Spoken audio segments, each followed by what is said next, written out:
আল্লাহ পাক রব্বুল আলামিন বলেন, وَإِذَا قِيلَ لَهُمْ لَا تُفْسِدُوا فِي الْأَرْضِ আল্লাহ রাব্বুল আলামিন বলেন, বেঈমান কাফির না বরং মুনাফিকদেরকে যখন বলা হয় জমিনের মধ্যে তোমরা ফিতনা করিও না, জমিনের মধ্যে তোমরা ফাসাদ করিও না, আলু মুনাফিকরা বলে ইন্নামা নাহনু মুসলিহুন, আমরা জমিনের মধ্যে ফিতনা ফাসাদ করি না, বরং জমিনটাকে, দেশটাকে, জাতিকে, মহল্লাকে, এলাকাকে, সবাইকে আমরা সংশোধনের পথে নেই। তাদের মুখ দিয়ে দাবি সংশোধন, আসলে সংশোধন না, তারা মানুষের মধ্যে ফিতনা ফাসাদ সৃষ্টি করে। এই গুণ কাদের? মুনাফিকদের। আল্লাহ রাব্বুল আলামিন 12 নম্বর আয়াতে আবার বলেন, আলা ইন্নাহুম হুমুল মুফসিদুন ওয়ালাকিন লা ইয়াশউরুন। আল্লাহ রাব্বুল আলামিন 12 নম্বর আয়াতে বলেন, পৃথিবীর মানুষ, আলা, তোমরা মনোযোগ দিয়ে শোনো, পৃথিবীর সমস্ত মানুষ খুব মনোযোগ দিয়ে শ্রবণ করো, এরা কিন্তু প্রকৃতপক্ষে সমাজে, দেশে, পৃথিবীতে ফিতনা করনেওয়ালা, তারাই ফাসাদ করে, কিন্তু তারা নিজেরা জেনেও জানে না, তারা অনুমান করতে পারে না, তারা বুঝে না, ওয়ালাকিন লা তাশউরুন, তারা অনুধাবন করতে পারে না, অথচ তাদের কর্মগুলো, তাদের মিটিং, তাদের কর্মশালা, তাদের কর্মসূচি সবগুলো জমিনের মধ্যে ফিতনা ডেকে আনে। 12 নম্বর আয়াতে আল্লাহ বললেন। 13 নম্বর আয়াতে আল্লাহ বলেন, ওয়াইদা কিলা লাহুম আমিনু কামা আমানান নাস, তাদেরকে যদি বলা হয়, এই মুনাফিকদেরকে রাসূলের জামানায় যারা ছিল তাদেরকেই লক্ষ্য করে এই 20টা আয়াত, তাদেরকে যদি বলা হয় তোমরা ঈমান আনো, সাহাবায়ে কেরামের মতো ঈমান আনো, ক্বালু আনুমিনু কামা আমানাস সুফাহা, তখন মুনাফিকরা বলে আমরা কি বেকুফ, মূর্খ, অজ্ঞ লোকদের মতো ঈমান আনবো? সাহাবায়ে কেরামকে তারা বলছেন বেকুফ, অজ্ঞ, মূর্খ। সাহাবায়ে কেরামকে আল্লাহ পাক পৃথিবীর মানুষের মেয়ার, সত্যের মাপকাঠি বানিয়েছেন। সাহাবায়ে কেরাম আমাদের সত্যের মাপকাঠি। সাহাবায়ে কেরামের মতো ঈমান আনতে নির্দেশ দিয়েছেন কে? আল্লাহ। তারা বলেন না, সাহাবীদের মতো কি আমরা ঈমান আনবো? আমরা সাহাবীদের মতো ঈমান আনবো না, অর্থাৎ সাহাবীদেরকে বলছেন বেকুফ, মূর্খ, তাদের মতো আমরা ঈমান আনবো না। ওয়ালাকিন লা ইয়ালামুন, আল্লাহ বলেন, আলা, ও পৃথিবীর মানুষ, মনোযোগ দিয়ে শোনো, মুনাফিকরা কিন্তু প্রকৃতপক্ষে বেকুফ, মুনাফিকরা অজ্ঞ, তারা নিজেরাও জানে না। কেন? তাদের ভিতর এক ধরনের আর বাহির আরেক ধরনের। হযরত হাসান রাদিয়াল্লাহু তাআলা আনহু বলেন, কিয়ামতের ময়দানে সমস্ত মুনাফিকদেরকে জাহান্নাম, জান্নাত থেকে ডাকা হবে। মুনাফিকদেরকে জান্নাতের দিকে আহ্বান করা হবে। জান্নাতের অনেকগুলো গেট থাকবে, জান্নাতের স্তর আছে, সব জান্নাতের সুযোগ সুবিধা সমান না। কোরআন বলে জান্নাত 8 প্রকারের, জান্নাতুল ফিরদাউস, জান্নাতুল নাঈম, জান্নাতুল মাওয়া, জান্নাতুল খুলদ, দারুল মাকাম, দারুল করার, দারুস সালাম, জান্নাতুন নাঈম। এই যে 8টা জান্নাত, মুনাফিকদেরকে যখন জান্নাতের দরজা থেকে ডাকা হবে, আসো আসো, যখন জান্নাতের গেটের সামনে মুনাফিক যাবে, জান্নাতের গেট বন্ধ করে দেওয়া হবে। আরেকটা গেটের সামনে যাবে, আবার জান্নাতীরা ওই লোকটাকে আহ্বান করবে, আসো জান্নাতে প্রবেশ করো। যখন কাছে যাবে, আবার বন্ধ করে দেওয়া হবে। হযরত হাসান রাদিয়াল্লাহু তাআলা আনহু বলেন, তাফসীরে নূরুল কোরআনের মধ্যে হাদিসটা আসছে, কেন তাদেরকে এরকম ধোঁকা দেওয়া হয়? তারা দুনিয়াতে এরকম ধোঁকা দিত, আপনার কাছে কি এক ধরনের কথা বলতো, আমার কাছে আইসা আরেক ধরনের কথা বলতো।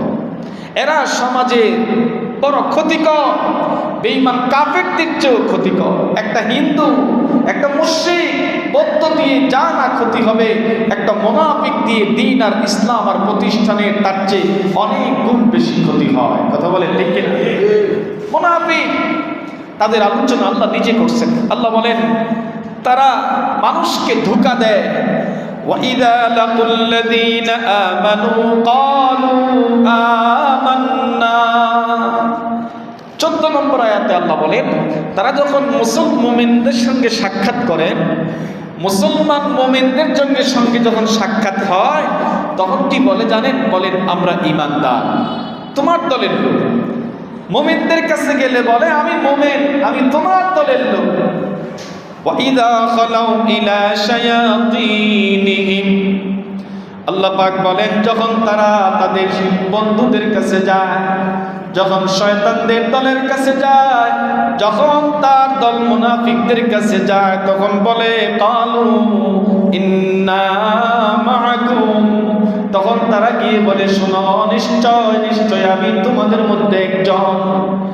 মুসলমানদের সাথে আসে, মুসলমানদেরকে বলে আমরা মুসলমান, তার দলের কাছে গিয়ে বলে আমরা তোমার দলের লোক, আমরা মুনাফিক। তাইলে তাদের মুখ দুই দিকে, তারা দুনিয়াতে ধোঁকা দেয়। আল্লাহ বলেন ইন্নামা নাহনু মুস্তাহজিউন, তারা মানুষের সঙ্গে ঠাট্টা করে। ইস্তেহজা মানে ঠাট্টা করা। আল্লাহ রাব্বুল আলামিন তাদের আলোচনা করতে গিয়ে 15 নম্বর আয়াতের মধ্যে বলেন আল্লাহু ইস্তাহজিউ বিহিম, আল্লাহু ইস্তাহজিউ বিহিম ওয়া ইয়ামুদ্দুহুম ফি তুগয়ানিহিম ইয়ামাহুন। আল্লাহ তাদের সঙ্গে ইস্তেহজা করেন, মজা করেন, ঠাট্টা করেন, এবং আল্লাহ তাদেরকে সুযোগ করে দেন। অর্থাৎ আল্লাহ সাথ দিয়ে দেন, আল্লাহ ছেড়ে দেন না, আল্লাহ সুযোগ দেন। তুমি অন্যায় গুনাহ করতেছো, তোমাকে বারবার সংকেত দিবেন, সুযোগ দিবেন। তারপরেও তুমি যদি ফিরে না আসো, পরবর্তী আয়াতে আল্লাহ বলেন তোমার জন্য ধ্বংস অনিবার্য। বন্ধুরা আমার, বেঈমান কাফেরদের চেয়েও বিষাক্ত হলো মুনাফিক। তো মুনাফিকদের যে কিছু কর্ম, তার চলাফেরায় আল্লাহ তুলে ধরলেন। তারা বলে জমিনের মধ্যে আমরা ফিতনা করি না, আর আল্লাহ নিজে বললেন তোমরা জমিনের মধ্যে ফিতনা করিও না। তারা বলে আমরা ফিতনা করি না, বরং আমরা সমাজকে সংশোধন করি। অথচ সমাজের মধ্যে, প্রতিষ্ঠানের মধ্যে, দেশের মধ্যে ফিতনা সৃষ্টি করে। আল্লাহ বলেন তারা কারা? মুনাফিক। মুনাফিকদের গুণগুলো, মুনাফিকদের বৈশিষ্ট্যগুলো আল্লাহ এই আয়াতগুলোতে তুলে ধরছেন। সম্মানিত হাজরিন, তারা বাহ্যিকভাবে দেখতেছে যে জমিনে ফিতনা হচ্ছে না, আসলে কিন্তু তারা বুঝে শুনেই করতেছে জমিনের মধ্যে বিভিন্ন ইস্যু তৈরি করে ফিতনার ফাসাদ সৃষ্টি করতেছে। আমাদের সমাজে আছে না এমন মানুষ? মসজিদ বলেন, মাদ্রাসা বলেন, সামাজিক কাজে বলেন, ধর্মীয় কাজে বলেন, এখানে গিয়ে এক কথা বলে, সেখানে গিয়ে এক কথা বলে। মসজিদে বসে এক ধরনের কথা বলে, বের হয়ে আরেক ধরনের কথা বলে। দোকানে গিয়ে এক ধরনের কথা বলে, বাহিরে গিয়ে আরেক ধরনের কথা বলে। আমার সামনে বড় সুন্দর কথা বলবে, আমার অন্তরালে চলে গেলে সে তার চেহারার পরিবর্তন, তার ভাষার পরিবর্তন, সে অন্য ধরনের কথা বলে। এই ধরনের লোক আল্লাহর কাছে বড় নিকৃষ্ট। তাদের কথা আল্লাহ কোরআনে তুলে ধরেন, তারা হলেন মুনাফিক। সম্মানিত হাজরিন, ওদের থেকে আমরা বেঁচে থাকতে হবে, ওদের শারারত থেকেও বেঁচে থাকতে হবে। এজন্য রাসূল একটা দোয়া শিখাইলেন, আল্লাহুম্মা ইন্না নাজআলুকা ফি নুহুরিহিম ওয়া নাউযু বিকা মিন শুরুরিহিম। আল্লাহ, আপনি দয়া করে আমাকে তার ক্ষতি থেকে হেফাজত করেন। আল্লাহুম্মা ইন্না নাজআলুকা ফি নুহুরিহিম ওয়া নাউযু বিকা মিন শুরুরিহিম। রাসূলের জামানায়ও ছিল। আব্দুল্লাহ ইবনে উবাই ইবনে সালুলের কথা আপনাদেরকে শোনাইছি। কিন্তু প্রত্যেকটা সাহাবায়ে কেরাম সবাই নিজেকে মুনাফিকি বলে সন্দেহ করতেন যে আল্লাহ, আমি কি মুনাফিক হয়ে গেলাম কিনা? আমার কর্ম যদি একটু ভুল হয়ে যায় তো নিজেকে মুনাফিকি বলতেন আর তওবা করতেন, পেরেশান হয়ে যেতেন। আবু বকর রাদিয়াল্লাহু তাআলা আনহু মসজিদ থেকে নিজের ঘর থেকে বের হইলেন, একটু 19-20-এর কারণে নিজেকে বললেন কাদ নাফাকা। হানজালা রাদিয়াল্লাহু তাআলা আনহু একটু 19-20-এর কারণে ঘর থেকে বের হইলেন। উনি বলেন, নবীজির সামনে যখন যাইতাম, নবীজির সামনে দুনিয়া আখিরাতের কথা শুনতাম, কবরের কথা শুনতাম, মৃত্যুর কথা শুনতাম, জান্নাত জাহান্নামের কথা শুনতাম, তখন মনের অবস্থা এক ধরনের হইতো। যখন বাসা বাড়িতে ফিরতাম তখন মনের অবস্থা আরেক ধরনের। এটা তো একটা মুনাফিকের মতো মনে হয়। এজন্য উনি ঘর থেকে বের হচ্ছেন কেঁদে কেঁদে আর বলেন কাদ নাফাকা হানজালা। হানজালা তো মুনাফিক হয়ে গেছে। আবু বকরের সঙ্গে রাস্তায় সাক্ষাৎ। হানজালা, তোমার কি হয়েছে? বলে, দেখো না আমার মনের অবস্থা পরিবর্তন, তো আমি তো মুনাফিক। আবু বকর বলেন, আরে তোমার যে অবস্থা, রসুলের সামনে গেলে এক অবস্থা, রসুল থেকে যখন ব্যবসা বাণিজ্য চাকরি নাকরিতে ফিরে যাই তখন মনের অবস্থা আরেক ধরনের হয়। এই অবস্থা শুধু তোমার না, আমারও তো হয়। তো আমি আবু বকর তো মুনাফিক, চলো আমরা রসুলের কাছে যাই। নবীজির কাছে দুইজন গেলেন, বুখারীর বর্ণনা। আল্লাহর রসুল বললেন, এই পরিবর্তন তোমাদের হবে, এই পরিবর্তন হওয়ার কারণে এটা মুনাফিকি বলা যাবে না, তোমাদের অবস্থার পরিবর্তন হবেই। দিনই আলোচনা শুনলে, এসির ভিতরে থাকলে শরীর যে ঠান্ডা হয়, বের হয়ে গেলে গরম আইসা লাগে শরীরে, ওই ঠান্ডা পাওয়া যায় না। দিন আর ইসলামের আলোচনা যখন এক জায়গায় বসে শুনবো তো মনের যে একটা অবস্থা হবে, এখান থেকে উঠে গেলে বাসা বাড়ি চাকরি নাকরিতে গেলে ওই রকম অবস্থা আর হবে না। এটার কারণে নিজেকে মুনাফিকি বলিও না। যদি একই অবস্থায় তোমাদের থাকতো, রসুল বলেন, তাইলে ফেরেশতারা তোমাদের সাথে মুসাফা করতে আসতো। বন্ধুরা আমার, আমাদেরকে জমিনের মধ্যে ফাসাদ হয় এমন কাজ আমরা করব না, ফিতনা সৃষ্টি করব না। হাজারো কথা শুনবো, কথা কম বলবো। কথা কম বললে ফিতনা কম হবে, কথা বেশি তো ভুল বেশি, তো ফিতনা বেশি, সমস্যা বেশি। যতদূর সম্ভব আমাদের কানে আসলে আমরা এটাকে গুছিয়ে নেব। ফিতনা বাড়াবো না, আগুন প্রজ্বলিত করব না, আগুনে পানি দিয়ে আগুন নিভিয়ে দেব। এটা প্রকৃত মুসলমানের কাজ। আর মুনাফিকের কাজ ছোট ছোট ইস্যু নিয়ে সমাজের মধ্যে বড় বড় ফিতনা করা। আল্লাহ রাব্বুল আলামিন বললেন, তাদেরকে যখন বলা হয় ওয়াইদা কিলা লাহুম লা তুফসিদু ফিল আরদি, জমিনের মধ্যে তোমরা ফিতনা ফাসাদ করিও না, তাদেরকে যখন বলা হয় তখন তারা উত্তর দেয়, আমরা ফিতনা করি না, আমরা সমাজকে সুন্দরভাবে পরিচালনা করি, ফিতনা করি না। আসলে তারা ফিতনা করে। বন্ধুরা আমার, আমরা আমাদেরকে সব দিক থেকে আমাদের সমস্ত সমস্যার সমাধান নিতে হবে কোরআন থেকে। কোথায় থেকে নিতে হবে বলেন? কোরআন থেকে নিতে হবে। কোরআনের একটা অংশ আমি মানব, আরেকটা অংশ আমি মানব না, এমনটা হতে দেওয়া হবে না। আল্লাহ পাক রব্বুল আলামিন সূরাতুল বাকারার 85 নম্বর আয়াতে বলছেন, তুমি অর্ধেক মানবা কোরআনের আর অর্ধেক মানবা না, এমন হতে পারে। এই যে আমাদের বাংলাদেশে গতকালকে, এটা সম্প্রতি আলোচনা করতেই হয়, আমরা মুসলমান, আমাদের জেনে থাকা উচিত, জানা থাকা উচিত। এই যে জাতিসংঘের মানবাধিকার তাদের কার্যালয় বাংলাদেশে স্থাপন করার অনুমতি দিয়ে দিছে ক্যাবিনেট উপদেষ্টা মহোদয়রা। এই যে জাতিসংঘের মানবাধিকার কার্যালয় যদি বাংলাদেশে বাস্তবায়ন হয়, তার পরিণতি কি হবে আমরা সাধারণ মুসলমান জানি না। আমরা এটার সমাধান কোরআন থেকে নিতে হবে। কোরআন থেকে যদি আমরা একটু গভীরে যাই, দেখব আজ থেকে কত বছর আগে, 80-85 বছর আগে, 1945 সালে এই জাতিসংঘের মানবাধিকার শুরু হয়। তারা পৃথিবীর মানব জাতির অধিকার নিয়ে কাজ করে। ভালো কথা, আমরা মানব জাতির অধিকার, পৃথিবীর সমস্ত মাখলুকাতের মধ্যে শ্রেষ্ঠ জাতি তারা কারা? মানুষ না? শ্রেষ্ঠ জাতি মানুষ। এই মানুষের শ্রেষ্ঠত্ব দিয়েছেন আল্লাহ কোরআনে, তার অধিকার নিয়ে আলোচনা করেছেন আল্লাহ কোরআনে। কোন মুসলমান অন্যের কাছ থেকে আমদানি করে মানবাধিকারের সবক আমাদেরকে দিবে, কোন মুসলমান এটা মানতে পারে না। কেন? মুসলমানের সামনে কোরআন আছে, কোরআন সব ধরনের অধিকার নিয়ে আলোচনা করছেন হাজার হাজার বছর আগে। তুমি তো 1945 সালে বলতেছো, আর তোমাদের কি উদ্দেশ্য আমি সামনে একটু আলোচনা করব।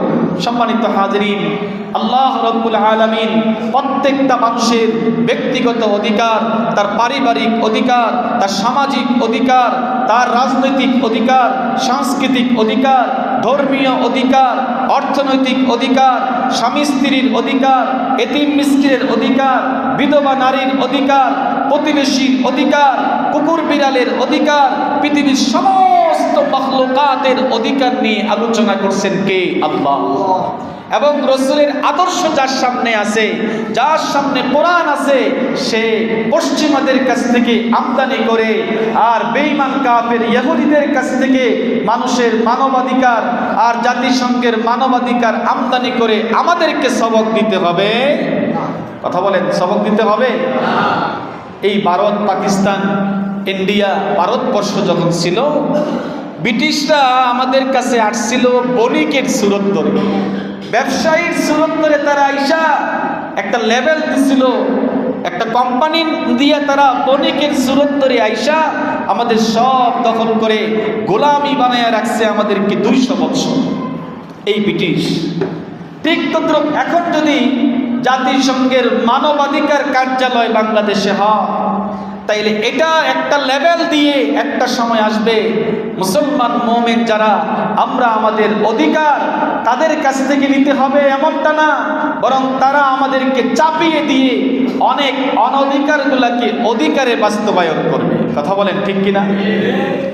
যেমন দেখেন, তারা যত বাংলাদেশ ছাড়া এখন বাংলাদেশে সুন্দরভাবে দেশ চলতেছে, এখন মানবাধিকারের কার্যালয় তোমাকে উদ্বোধন করতে হবে, অফিস তৈরি করে সারা বাংলাদেশে কাজ করতে হবে।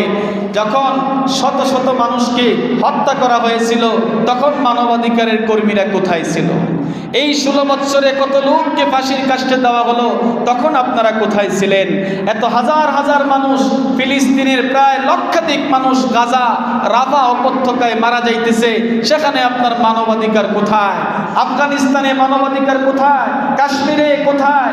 এই সমস্ত মায়ানমারের এই যে রোহিঙ্গারা হাজার হাজার মানুষকে মারা হলো, সেখানে আপনি মানবাধিকারের নামে কি করলেন? বাংলাদেশ মুসলমানের দেশ, এখানে আপনি মানবাধিকারের সবক দিতে দরকার। এটার নাম দিয়ে তারা এক সময় সমকামিতাকে বৈধ ঘোষণা করবে। আপনি তখন সমকামিতার বিরুদ্ধে কথা বললে আপনার উপরে তারা মামলা দিয়ে, আন্তর্জাতিকভাবে তারা মামলা দিয়ে আপনাকে হয়রানি করবে। বিভিন্ন ইস্যু দিয়ে আমাদেরকে চাপিয়ে দিয়ে আমাদেরকে ক্ষতির দিকে নিয়ে যাবে। এই জাতিকে আমাদের এই মানবাধিকারের কথা স্বয়ং কোরআনে বলছেন কে? আল্লাহ। দেখেন সূরাতুল বাকারার 85 নম্বর আয়াতে আল্লাহ রাব্বুল আলামিন কি বলেন? আল্লাহ রাব্বুল আলামিন 85 নম্বর আয়াতের মধ্যে বলেন, আতুমিনুনা ফাতুমিনুনা বিবাদিল কিতাব ওয়া তাকফুরুনা বিবাদ। আল্লাহ রাব্বুল আলামিন বলেন, তোমরা কোরআনের একটা অংশ মানবা, বিশ্বাস করবা, সবক নিবা, আরেকটা অংশকে তোমরা মানবা না, বিশ্বাস করবা না, সবক নিবা না। ওযু করতে হয়, ওযুর ফরজ কয়টা? কোরআন থেকে তুমি সবক নিলা। নামাজ পড়তে হয়, নামাজের সবক কোরআন থেকে তুমি নিলা। হজ করতে হয়, হজের সবক তুমি কোরআন থেকে নিলা। যাকাত দিতে হয়, যাকাতের সবক তুমি কোরআন থেকে নিলা। তুমি যখন রোজা রাখবে, রোজার বিধান তুমি কোরআন থেকে নিলা। এবার আল্লাহ পাক রব্বুল আলামিন পৃথিবীর সমস্ত মানুষের মানবাধিকারের আলোচনা করছেন আরেকটা আয়াতে। তুমি সেখান থেকে মানবাধিকার নিবা না, তুমি পশ্চিমা বেঈমান কাফের তাদের কাছ থেকে তুমি আমদানি করে মানবাধিকারের সবক নিবা, এটা কখনো হইতে পারে না। আল্লাহ রব্বুল আলামিন বলেন, মুসলমান মুমিন যারা তারা এমনটা করতে পারে না। কোরআনের একটা অংশকে মানবে, আরেকটা অংশকে মানবে না। যদি এমনটা করো, যদি এমনটা তুমি করো, আল্লাহ বলেন, ফামা জাযাউ মান ইয়াফআলু যালিকা মিনকুম ইল্লা খিজিয়ুন ফিল হায়াতিদ দুনিয়া। আল্লাহ বলেন, তোমাদের জীবদ্দশায় এই দুনিয়াতে তোমরা অপদস্থ হবে। যদি কোরআনকে ছেড়ে দিয়ে অন্য কারো কাছ থেকে আমদানি করে মানবাধিকার তুমি নিতে চাও, পৃথিবীর সমস্ত মানুষ তার অধিকারের আলোচনা করছেন স্বয়ং কোরআনে। কে? কথা বলেন না, কে করছেন? সেখানে কালো সুন্দর ধনী গরিব, ছেলে মেয়ে, গরিব রিকশার চালক আর একটা প্রধানমন্ত্রী, প্রত্যেকের হক নিয়ে, প্রত্যেকের অধিকার নিয়ে কোরআন আলোচনা করছে। কোনো ভেদাভেদ করেননি। আল্লাহ পাক রব্বুল আলামিন সূরাতুল হুজুরাতের আয়াতের মধ্যে আরো পরিষ্কার করে আল্লাহ পাক রব্বুল আলামিন এই ব্যাপারে উল্লেখ করেছেন, দেখো এখানে তোমরা একই সন্তানের সন্তান, তোমরা একই বাবার সন্তান, একই বাবা আদম আলাইহিস সালামের সন্তান তোমরা, এবং একই মা হাওয়া আলাইহিস সালামের সন্তান তোমরা। অতএব তোমরা এখানে ধনী গরিব, ছেলে মেয়ে, তারপরে দেশি বিদেশি, সুন্দর কালো, এগুলো নিয়ে তোমরা ভেদাভেদ করতে পারো না, ভেদাভেদ করার সুযোগ নাই। আল্লাহ পাক রব্বুল আলামিন সূরাতুল হুজুরাতের 13 নম্বর আয়াতে আল্লাহ বলেন, ইয়া আইয়ুহান নাসু ইন্না খালাকনাকুম মিন যাকারিন ওয়া উনসা। আল্লাহ বলেন, আমি তোমাদেরকে সৃষ্টি করেছি একজন পুরুষ আদম, একজন মহিলা হাওয়া আলাইহিস সালাম থেকে। ওয়াজআলনাকুম শুউবান ওয়া কাবাইলা, তোমাদের মধ্যে বিভিন্ন শাখা, বিভিন্ন গ্রুপ, বিভিন্ন বংশে, বিভিন্ন রঙে, বিভিন্ন দেশে তোমাদেরকে বিভক্ত করে দিলাম। আল্লাহ বলেন কেন? লিতাআরাফু, একজন আরেকজনের সঙ্গে পরিচয় লাভের জন্য। আল্লাহ এবার কি বলেন? তাদের মধ্যেও তো এখনো সেই মানবাধিকার নাই।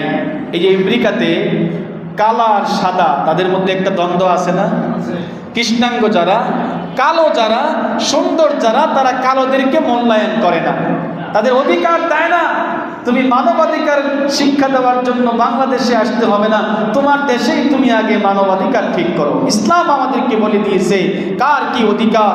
আল্লাহ পাক রব্বুল আলামিন সূরা হুজুরাতের 13 নম্বর আয়াতে পরিষ্কার করে বলেন, শোনো, এরকম ধনী গরিব, আরবি আজমি, দেশি বিদেশি, ছেলে মেয়ে, সুন্দর কালো, এদের মধ্যে কোনো ভেদাভেদ নাই, সবাই মানুষ। আল্লাহর কাছে ভেদাভেদ হইল একমাত্র কি? আল্লাহ বলেন, ইন্না আকরামাকুম ইনদাল্লাহি আতকাকুম, আল্লাহর কাছে একমাত্র তাকওয়া যার মধ্যে আছে সে সবচেয়ে দামি। সুন্দর হওয়ার কারণে আল্লাহ দামি বলেননি, কালো হওয়ার কারণে কম দামি বলেননি, আরবের লোক হওয়ার কারণে আল্লাহ দামি বলেননি, আজমি অনারবি হওয়ার কারণে কম দামি বলেননি। আল্লাহ বলেন, পৃথিবীর মানুষ, সমস্ত মানুষ তোমরা একই বাবার সন্তান। তোমরা যেহেতু মানুষ, তোমাদের মধ্যে কোনো ভেদাভেদ নাই। তবে শোনো, তোমাদের সকলের মধ্যে যেই ভেদাভেদ, যে জিনিসটা বড় দামি জিনিস, এই জিনিসটার নাম হইল তাকওয়া। ইন্নামা আকরামাকুম ইনদাল্লাহি আতকাকুম। আল্লাহ রাব্বুল আলামিন বলেন, তোমাদের মধ্যে যার মধ্যে তাকওয়া যত বেশি, সে আল্লাহর কাছে দামি তত বেশি। শেষ পর্যায়ে আল্লাহ বলেন, ইন্নাল্লাহা আলীমুন খাবীর, আল্লাহ সব কিছু জানেন, সব কিছুর খবর রাখেন। বন্ধুরা আমার, এই আয়াতের শানে নুজুল কি জানেন? একটু শোনাই, জিনিসটা আরো পরিষ্কার হবে। রাসূল যখন মদিনা থেকে মক্কা আসলেন, 17ই রমজানে মক্কা বিজয়ী করলেন। তো মক্কা বিজয়ী করার পর মক্কার খানায় কাবার ভিতরে মূর্তিগুলা বের করলেন, পরিষ্কার পরিচ্ছন্নতা করলেন। এখন মুসলমানদের দখলে পুরা খানায় কাবা মক্কা নগরী। আল্লাহ পাক রাসূলকে নির্দেশ দিলেন, নবীজি আপনার সাহাবী বেলালকে বলেন মসজিদে হারামে আজান দিতে। আপনারা সবাই জানেন বেলাল গোলাম ছিল, সবচেয়ে কালো ছিল। সাহাবীদের মধ্যে গোলাম, কালো, নিচু পর্যায়ের লোক ছিল। ওই নিচু লোকটাকে ফতে মক্কার দিন বাইতুল্লাহতে মসজিদে হারামে আজান দেওয়ার জন্য নির্দেশ দেওয়া হলো। বলেন, যিনি আজান দেন ওনার দাম কম না বেশি? অনেক বেশি। বেলাল রাদিয়াল্লাহু তাআলা আনহু রাসূলের নির্দেশ ক্রমে মসজিদে হারামের মধ্যে আল্লাহু আকবারের আযান দিলেন। আযান শুইনা মক্কার কাফেররা যারা এখনো ঈমান আনেনি তাদের মধ্যে একজনের নাম ছিল হারিস ইবনে হারিস। সে বলতেছে, আরে মুহাম্মদ আর কোনো লোক পাইল না, একটা কাকরে, একটা কাউয়া, কালো একটা কাউয়াকে পাইল আজান দেওয়ার জন্য, তার দলের মধ্যে কি ভালো কোনো লোক আর নাই? অর্থাৎ ক্রিটিসাইজ করছে, বেলালকে হ্যাঁ করছে। এখানে মানবাধিকার লঙ্ঘন হয়েছে। দেখেন আল্লাহ কি বলেন। আরেক কাফের মুশরিক মক্কার আরেকজন কাফের বলল যে মুহাম্মদ আজকে যেই লোকটাকে দিয়ে আজান দেওয়াচ্ছে মসজিদে হারামে, আল্লাহ ভালো করছেন, আমার দাদা আমার বাবা আগেই মারা গেছে এই দিন দেখার আগে। অর্থাৎ গোলামকে দিয়ে, কালো লোককে দিয়ে, হাবশি গোলাম বেলালকে দিয়ে আজান দেওয়ানো, এটা তারা নিজেদেরকে লজ্জিত মনে করছে। এজন্য সে বলে আমার বাপ দাদা আগেই যে মারা গেছে এই দিন দেখার আগে, আমার বাপ দাদারা অনেক ভালোই করছে আগে মারা যাওয়াতে। সে এরকম একটা খারাপ মন্তব্য করলো। আর আবু সুফিয়ান নেতা, রসুলের শ্বশুর ছিল, উম্মে হাবিবার বাবা, পরে উনি ইসলাম গ্রহণ করছেন। আবু সুফিয়ান বললেন, শোনো তোমরা বেলালকে নিয়ে, আজান দেওয়াকে নিয়ে যে মন্তব্য করতেছ, আমি কোনো মন্তব্য করব না। কেননা আমি যদি কিছু বলে ফেলি, বলা যায় না আল্লাহ আসমান থেকে আমার কথাগুলো শুনবেন আর আমার বিপক্ষে রসুলের কাছে কোরআনের আয়াত চলে আসবে, তাই আমি কিছু বলবো না। আবু সুফিয়ান চুপ রইল। কিছু সময় পরেই আল্লাহর রসুল কাছে জিবরাইল আসছেন। জিবরাইল আসলে রসুল কাঁপতেন, ঘেমে যাইতেন, পেরেশান হয়ে যাইতেন। জিবরিল যখন ওহী নিয়ে আসতো, ওহী নিয়ে আইসা এই আয়াতটুকু শুনিয়ে দিলেন, ইয়া আইয়ুহান নাস, ওগো নবীজি আপনি সবাইকে জানায়া দেন, উপস্থিত অনুপস্থিত কিয়ামত পর্যন্ত সবাইকে আপনি জানিয়ে দেন, হে লোকেরা শোনো শোনো, আমি আল্লাহ তোমাদের সব কথা শ্রবণ করেছি। সবগুলো জিবরিল রাসূলকে শোনাইয়া দিলেন। শোনাইয়া দিয়া কোরআনের আয়াত শোনাইলেন। তাদেরকে জানিয়ে দেন সমস্ত মানুষকে আল্লাহ সৃষ্টি করেছেন একজন পুরুষ আদম থেকে, একজন মহিলা হাওয়া আলাইহিস সালাম থেকে সৃষ্টি করেছেন। তোমরা সবাই ভাই ভাই, তোমরা সবাই এক, যে কোনো ধর্মের হোক, যে কোনো বংশের হোক। তবে শোনো, ওয়াজআলনাকুম শুউবান ওয়া কাবাইলা, তোমাদের মধ্যে বংশের একটা পার্থক্য, সুন্দর কালোর একটা পার্থক্য, দেশি বিদেশির একটা পার্থক্য করেছি। কেন? লিতাআরাফু, পরস্পর পরিচিতি লাভের জন্য। তবে আল্লাহর কাছে সবচেয়ে দামি হইল তাকওয়া, যার মধ্যে তাকওয়া আছে তার দাম সবচেয়ে বেশি। আল্লাহ পাক জানিয়ে দিলেন, ওগো নবীজি আপনার বেলাল যিনি আজান দিলেন, বেলাল এত দামি হইলেন তাকওয়ার কারণে, বেলাল এত দামি হইলেন তাকওয়ার কারণে, ঈমানের কারণে। আল্লাহ পাক রব্বুল আলামিন পৃথিবীর সমস্ত মানুষকে জানিয়ে দিলেন, কোরআন আল্লাহ জানিয়ে দিলেন যে তোমাদের মানবাধিকারের প্রত্যেকটা অধিকার নিয়ে আলোচনা করছেন স্বয়ংকে। নবীজির বিদায় হজের ভাষণে আপনারা ভাষণটা দেখবেন, পড়ে নিবেন। বুখারীতে আসছে, মুসলিমে আসছে। রসুলের বিদায় হজের ভাষণের প্রতিটা লাইন, প্রতিটা বাক্য আজ সমাজের প্রতিটা ক্ষেত্রে ক্ষেত্রে প্রয়োজন। রসুল তখন বলে গেছেন 1000, 1500, 2000 বছর আগে, পৃথিবীর মানুষ শোনো তোমরা আমার উম্মতেরা, লা ফাদলা আলা আজামিয়িন, আজমের উপরে আরবদের কোনো ফজিলত নাই, সুন্দরের উপরে কালোর কোনো ফজিলত নাই, কালো চেহারার উপরে সুন্দর চেহারার কোনো ফজিলত নাই। আল্লাহর রাসূল বলেন আরবি অনারবি, দেশি বিদেশি এগুলোর মধ্যে কোনো ফজিলত নাই। তোমরা পরস্পর ভাই ভাই, লা তাহাসাদু ওয়ালা তাদাবারু ওয়ালা তাবাগাদু ওয়া কুনু ইবাদাল্লাহি ইখওয়ানা, তোমরা সবাই ভাই ভাই। প্রত্যেকের কি হক, বাচ্চা হইলে বাচ্চার কি অধিকার, এটা নিয়ে ইসলাম আলোচনা করছেন। ছোট বাচ্চা জন্ম হওয়ার পর থেকে নিয়ে তার কি কি অধিকার ইসলাম কি আলোচনা করেনি? বলেন না, ইসলাম আলোচনা করেনি?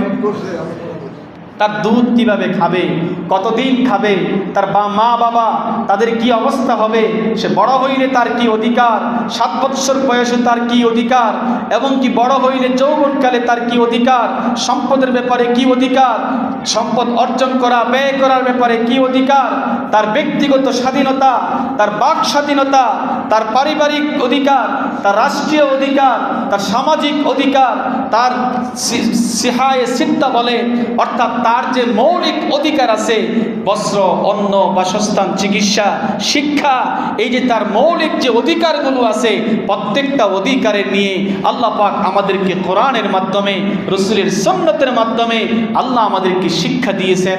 অতএব মুসলমানদের সামনে কোরআন থাকবে, মুসলমানদের সামনে রাসূলের আদর্শ থাকবে, তাদেরকে মানবাধিকার শিক্ষা দেওয়ার জন্য পশ্চিমারা আর ইহুদি খ্রিস্টানরা ঈশা আমাদেরকে সবক দিতে হবে। কথা বুঝেন নাই? তারা এগুলোর নাম দিয়ে দিয়ে পৃথিবীর বিভিন্ন দেশে সম অধিকারের নামে সমকামিতাকে বৈধ করে দিছে। পুরুষে পুরুষে, ছেলে ছেলের বিয়েকে, অপকর্মকে তারা সম অধিকারের নামে পৃথিবীর বিভিন্ন দেশে তারা অনুমতি দিয়েছে। তার বিপক্ষে কথা বললে মামলা দিয়ে আপনাকে আন্তর্জাতিকভাবে হয়রানি করা হয়। তো জাতিসংঘের এই মানবাধিকার কার্যালয় মুসলমানদের দেশে এখন কেন? এতদিন আপনি কোথায় ছিলেন? মানবাধিকার লঙ্ঘন যখন হয়েছে তখন তো আপনাদেরকে আমরা দেখি নাই। আপনি মানবাধিকারের স্লোগান দিলে আপনি আফগানিস্তান যান, ফিলিস্তিনের গাজাতে যান, রাফাতে যান, কাশ্মীরে যান, মায়ানমারে যান, যে সমস্ত দেশের মধ্যে এই যে ফিলিস্তিনের গাজাতে মুসলমান তারা খাবার নেওয়ার জন্য লাইন ধরছে, খাবার নিবে, খাবার ত্রাণ নিবে, বিভিন্ন দেশ থেকে ত্রাণ আসতেছে, বুক পরা আশা নিয়ে ক্ষুধার্ত অবস্থায় লাইন ধরছে, পাখির মতো আপনি গুলি করে তাদেরকে মারতেছেন। এখানে কি মানবাধিকার লঙ্ঘন হচ্ছে না? সেখানে আপনি যান না কেন? মুসলমানদের দেশে উদ্দেশ্য কিন্তু আরেকটা উদ্দেশ্য, আস্তে আস্তে মুসলমানদের ঈমান আমলের কালচারকে দাফন করে দিয়ে তার আদর্শকে, তার অন্যায়কে আমাদের উপরে আইন করে চাপিয়ে দেওয়াই ষড়যন্ত্র। কথা বলেন ঠিক কিনা? আমরা এর প্রতিবাদ জানাই। আল্লাহ রাব্বুল আলামিন এই কথাটুকুই কোরআনের 11 নম্বর আয়াতের মধ্যে বললেন, ওয়া ইযা কিলা লাহুম লা তুফসিদু ফিল আরদি, যখন তাদেরকে বলা হয় জমিনে তোমরা ফিতনা করিও না, ফাসাদ করিও না, তখন তারা কি বলে?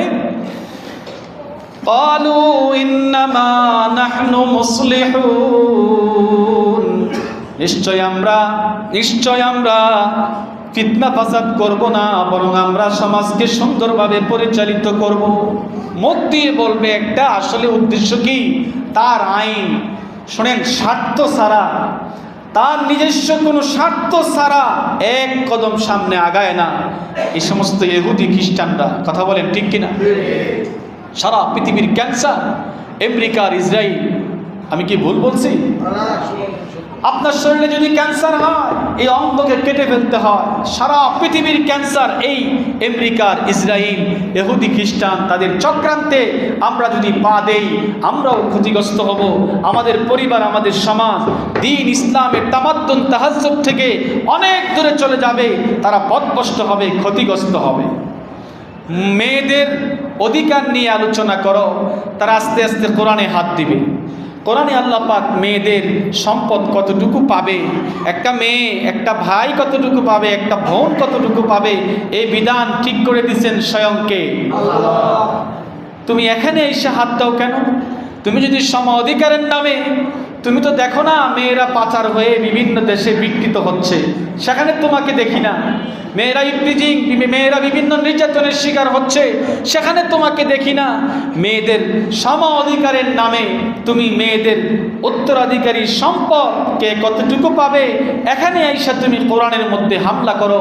তোমার উদ্দেশ্য ঠিক না, তোমার উদ্দেশ্যের মধ্যে গলত আছে। অতএব তোমার থেকে আমি সম অধিকারের সবক নিব না। সম অধিকারের সবক আমাকে দিয়েছেন স্বয়ংকে আল্লাহ। অর্থাৎ মুসলমানদের সামনে কোরআন আর নবীর আদর্শ থাকা অবস্থায় লজ্জার বিষয়, মুসলমান কখনো অন্য কারো কাছ থেকে দাঁড় করে সম অধিকারের সবক আনতে পারে এমন কোনো বিষয় নাই যার অধিকার নিয়ে কোরআন আলোচনা করে নাই। একটা মহিলার তার কি অধিকার, এতিম তার কি অধিকার, একটা বিধবা মহিলা বিয়ে হচ্ছে না, স্বামী মারা গেছে, তার ব্যাপারে কোরআন হাদিসে লম্বা আলোচনা, তার অধিকার নিয়ে আলোচনা করা হয়েছে, এতিমকে নিয়ে আলোচনা করা হয়েছে, প্রতিবেশী তাকে নিয়ে রাসূল অনেক হাদিস বলেছেন, ব্যবসায়ী অর্থনৈতিক বিষয়ে ইসলাম আলোচনা করেছেন, প্রত্যেকের যার যার অধিকার নিয়ে আলোচনা করেছেন, যে যেই পর্যায়ে তাকে ওই পর্যায়ে মূল্যায়ন করতে বলছেন। তোমরা বলো সম অধিকার, আমরা বলি ইসলাম বলে ন্যায্য অধিকার। বলেন ইসলাম কি বলে? ন্যায্য অধিকার। একটা মহিলার পুরুষ ভাই বোনকে সমান অধিকারের নামে সম্পদ সমানভাবে দিবা, এটা হতে পারে না। ইসলাম এখানে ন্যায্য অধিকার আলোচনা করছে। একটা মেয়ে কেন ভাই থেকে অর্ধেক পাবে, কম পাবে কেন? কম পাওয়ার আসলে কম না, এই কমের ভিতরে অনেক বেশি। একটা মেয়ে যখন সে কারো সন্তান হয় বাবার কাছ থেকে সম্পদ পায়, যখন সে কারো স্ত্রী হয় স্বামীর কাছ থেকে সম্পদ পায়, যখন সে কারো মা হয় তার সন্তানের কাছ থেকে সম্পদ পায়, বিভিন্ন দিক থেকে একটা মহিলা একটা মেয়ে তার অধিক খাত থেকে সম্পদ আসে। কিন্তু একটা পুরুষ তার সম্পদ একমাত্র উত্তরাধিকারী সূত্রে বা মা বাবার কাছ থেকে আসে, অন্য কোন দিক থেকে আসে না। একটা পুরুষকে যদি বলা হয় তোমার সম্পদ আসার রাস্তা একটা, খরচের রাস্তা 5টা, আর একটা মহিলাকে যদি বলা হয় সম্পদ আসার রাস্তা 5টা, খরচের কোনো খাত নাই, তাহলে আপনারা বলেন যেই মেয়েটার নিজস্ব কোনো খরচ নাই, মেয়ে থাকা অবস্থায় তার সমস্ত খরচ দায়ভার নিবে তার বাবা, বাবা না থাকে সরকার, তার ভাই, তার চাচা, বিয়ে হওয়ার পর তার স্বামী, স্বামী নাই তো তার সন্তান, সন্তান নাই তো দেশের সরকার তার সমস্ত দেখভাল, তার সমস্ত ব্যয়বহুল গ্রহণ করবে, তার খরচ করার কোনো খাত নাই। একটা পুরুষকে 100 টাকা দিলাম আর একটা লিস্টি ধরিয়ে দিলাম, যাও বামুল বাজার থেকে এই 100টা পদ নিয়ে আসো। আর একটা মহিলাকে 50 টাকা দিলাম, তাকে কোনো লিস্টি দিলাম না, খরচের কোনো খাত দিলাম না। আপনারা বলেন এই 50 টাকা পাইয়া কম পাইছে না বেশি পাইছে? আর সে 100 টাকা পাইয়া যেই পরিমাণ টাকা পাইছে তার খরচের খাত অনুযায়ী আসলেই কম পাইছে। আল্লাহ পাক রব্বুল আলামিন মেয়েদেরকে কেন কম দিলেন? সেখানে আল্লাহ পাক ন্যায্য অধিকার দিয়েছেন। আমাদের ব্যাপারে সব কিছুর ব্যাপারে সবচেয়ে বেশি জানেন কে?